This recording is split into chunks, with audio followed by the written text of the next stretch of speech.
Non mais regardez la gueule des émissions qu'on a en France. Que du flan. Et pas du flan constructif, hein. Du flan, je te sers de la merde. Bonjour à tous, j'espère que vous allez bien.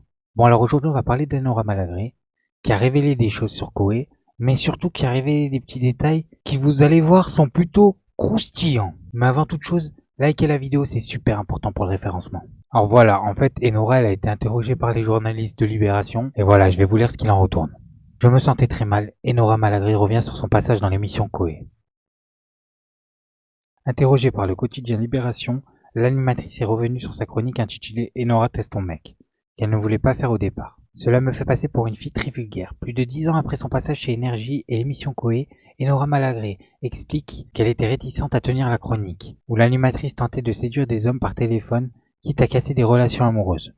Donc en gros, elle faisait sa chronique pendant un an, et elle se faisait insulter à l'époque, c'était en 2012 il me semble. Je vais vous montrer c'est quoi, vous allez comprendre. Voilà, alors c'est ça, je vous résume grosso modo. Ouais, c'est un peu chaud là. C'est une blague ou c'est... Pourquoi c'est une blague? Bah excuse-moi, non mais déjà je prends mon courage à deux mains pour t'appeler, donc c'était... En fait, le concept il est simple. Et Nora elle appelle le mec d'une meuf, et en gros elle prend une petite voix et tout, et elle essaye de le draguer pour qu'il craque. Mais il craque à chaque fois en fait. Elle fait sa petite voix, elle le drague et il craque à chaque fois. Ouais. Comment tu dis, tu t'appelles, pardon? Moi je m'appelle Julie. Julie, ouais. Voilà, elle le drague comme ça, tout le monde rigole autour. Jusqu'au moment où en fait, sa meuf elle vient dans l'appel à l'autre.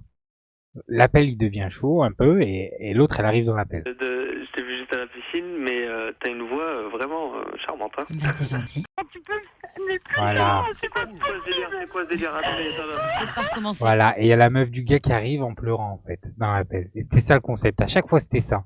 Et en gros après le couple, bah, il est fini, il n'y a plus de couple. Il n'y a plus rien, tout le monde rigole, sauf Enora elle est pas bien, la meuf elle pleure et le mec il crie.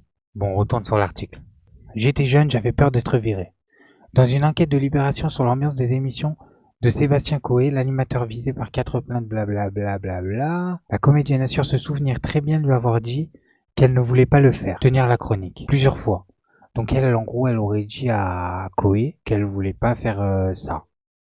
Qu'elle voulait pas faire la chronique qui casse des couples. Mais en plus, on voit qu'elle est pas bien. Hein. J'avance un peu. Regardez. Comme ça, mais c'est quoi ce délire? Là, elle est dans le mal. Là, elle a tous les signes de la meuf dans le mal. Elle était pas bien, c'est vrai. Mais bon, après tomber sur Koé pour ça, ça a un peu rien à voir avec les plaintes qu'il y a contre lui. Là, je vois juste une employée qui a du mal à dire non et un employeur qui en profite. Après, est-ce que c'est condamnable? C'est autre chose. Mais c'est pas ça le plus important, ce que je voulais vous montrer. La dinguerie qui vient ensuite et que personne ne soulève en fait. Donc là, en gros, elle dit « Mais c'était mon patron, j'étais jeune, j'avais peur d'être viré. J'ai fini par accepter à contre-cœur. » Voilà, c'est ce que je vous ai dit. En gros, c'est une employée qui arrive pas à dire non.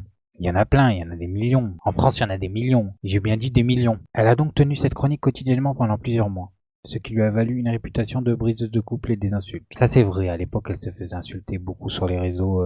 L'animatrice affirme qu'elle se sentait très mal et avait l'impression de passer pour une fille très vulgaire. Tu joues la fille vulgaire, tu passes pour une fille vulgaire. Et là maintenant c'est l'info de dingue. Selon Enora Malagré, toutes les personnes qui ont participé à la chronique jouaient la comédie.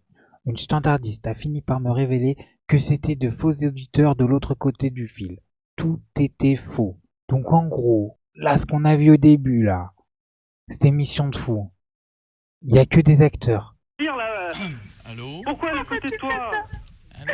Voilà, la meuf qui pleure c'est un acteur, le mec qui crie c'est un acteur, Koé joue la comédie. En fait, il y a que Enora qui sait pas. J'ai même envie de vous dire un truc, hein. Je pense que même le public là, attendez, je trouve une image. Voilà. Même le public là, vous les avez payés en fait. Je sais pas comment vous avez fait, vous leur avez donné des tickets resto ou des kebabs. En fait, c'est du flan de A à Z ce genre d'émission. Moi, c'est ça que je retiens, hein. C'est pas les accusations contre Koé. Hein. C'est une autre accusation là que je fais. C'est que vous nous servez du flan de A à Z. Et après, vous vous étonnez que le niveau scolaire baisse. Non mais regardez la gueule des émissions qu'on a en France. Que du flan. Et pas du flan constructif, hein. Du flan, je te sers de la merde. Et en plus, ils vous le disent normal. Normal, y a personne qui le relève. Ouais, c'était tous des acteurs. Ah ok, pas grave. On va voir si Koé il a fait quelque chose d'autre. Bref, je voulais juste vous montrer ça. Faites attention à vous. Faites attention à ce que vous regardez. Et n'oubliez pas le petit com qui fait plaisir. Et tout gris et tout petit, petit poney, Tu gambades dans les prés sans te soucier du temps qui passe, petit poney.